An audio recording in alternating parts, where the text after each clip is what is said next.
John Moreno ready to bust out against Georgia Southern. Georgia being behind us here. They're over here with the Alabama fan. Number one team in the country. Why are you talking about that? Playing Georgia Southern. We're going to have a huge game today. They're going to unveil August 7th. They do a Bulldog mascot. On the game, by the way, Mark Ricketts, who's a lead athlete, to his obligations to the media, drive down here to Atlanta because his son is a walk-on quarterback for Clemson. We'll be watching Alabama and Clemson tonight. We're, of course, talking about against Nick Saban. You realize he's the only two coaches that won coaching a decade or more. The only two that never had a losing record. That's interesting. Why is Saban one of those polarizing figures in college football? Maybe it's the rough exterior. Maybe it's the limited access to the media, which doesn't really love him all that much. Maybe it's all that money. He's in year 2 of an 8-year contract for $34 million. Forbes magazine just named him the most powerful coach in football. Saban says, by the way, he's not the most powerful guy in his house. Make no mistake, though, he is in charge in Tuscaloosa.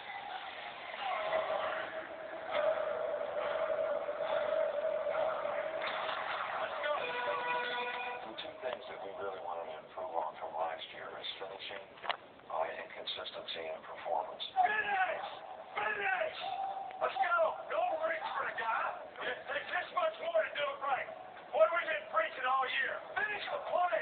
You really don't even have to play 60 minutes in a game. You got to play a series of 5 seconds every time, with every play having an entry in its own. You got to pick it up early and play fast. Finish the play. You guys aren't stopping the runner. Stop the runner. That's all we're going to do. Is finish the play. I've noticed it's like a 180-degree turnaround. I mean, everybody wants to finish the workouts. They want to finish practice. They want to finish each play. Right there. Right there. Good. Pay attention to detail. Do it right. Team on 3. 1, 2, 3.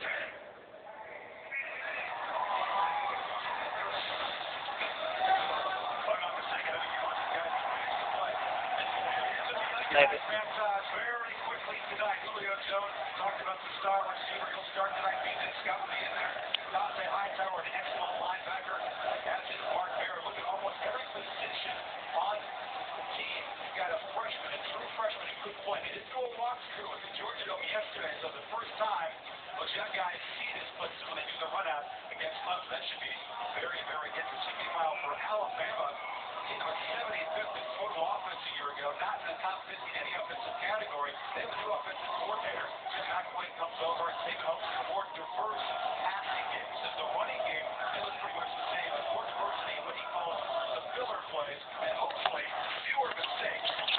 John Parker Wilson has got a penchant for making big plays, but a lot of them for the other team in his career, and a chance to finally give fans some really shining positive moments to remember him by in his final year. For Clemson, Desmond, you got talent all over the place. You got maybe the most talented backfield in the country, kind of like Auburn's was a few years ago.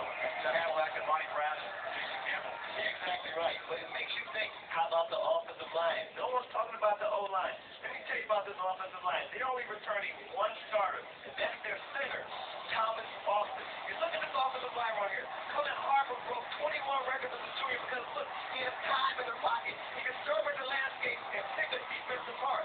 Now he has to rebound their whole line except the center. And look at Davis right here. You have the left tackle right there with Ford, the right guard with Ford, and the receiver blocking. When you can open holes like that for those type of running backs, Spiller and James, of course they're going to have a big game. But the question mark today is that O-line. They're young, they're inexperienced, and they're going up against Nick Saban. Hey, Kirk, Nick Saban loves to blitz. I think he's going to use that against Clemson and try to confuse that line today.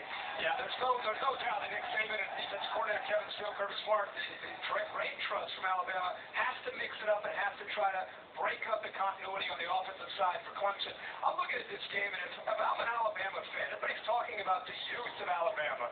The thing that I think has to keep them in this football game is the veteran leadership that they have up front with their offensive line, a 3-year starting quarterback in John Parker Wilson, and that leadership, they've been in some hostile environments. It's crucial tonight, Lee, for them to get off to a good start and to get themselves to believe. This team was 6-2 last year, 17th in the country. They had a lead at home in the fourth quarter against LSU, who went to the national title, and they couldn't hold on. Now it's about a new start, second year with Nick Saban. There's a lot to like about this Alabama team. And one word, finish. That's right. That's exactly what Saban's talking about. Now, this Alabama team chance to win against the heavily favored Clemson team. Now they're going to have a guy number 28, number 28. Javier Arenas. He's got to go like crazy because Javier is number 2 in the SEC in punt returns. He averages 24 yards every kickoff return. He had straight touchdowns as a punt returner in a game. Arenas is the secret to this Alabama team coming. Now, Leonard Little hit point on this point. The guy not only returns kicks this year, he is going to be a quarterback. Can you imagine Javier intercepting the football in the wide open field? It's a pick 6 for the tie. If the tie's going to win this football game, number 28 is going to be a superstar in this ball game. He's a great prospect and a great player. Another guy on the Clemson side, keep an eye on Jacoby Ford, his speedster. Aaron Kelly's the tall wide receiver. They may have to pass to set up the run against Alabama because Saban is a stop the run first kind of guy. Absolutely. Harper may be looking for some guys. Keep an eye on the speedy. Kelly. Finally. Yeah. America's vote. Let's see what you think. This is a pretty close game. Not that heavily favored lately. It's a little good. America's vote says 42% for Alabama, 56% for Clemson. 58. Pretty close vote. 45 minutes ago, what are you voting for tonight? We know CFC is going to win championships. I think that Nick Saban's going to get that defense rolling. But there's so many unknown factors on Alabama's team. It's really hard. So, as my friend Steve Boucher always tells me, never go with the unknown. So I'm picking the Crimson Tigers tonight to win the ball game. You said that their offensive line, everybody's got an unknown. It's opening day. That's the mystery. The mystery these folks want to know about.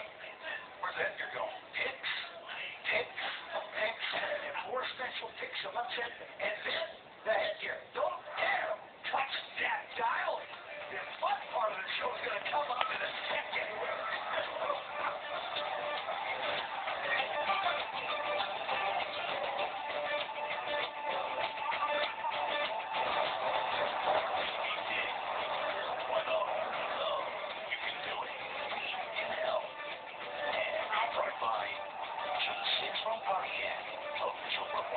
Yep.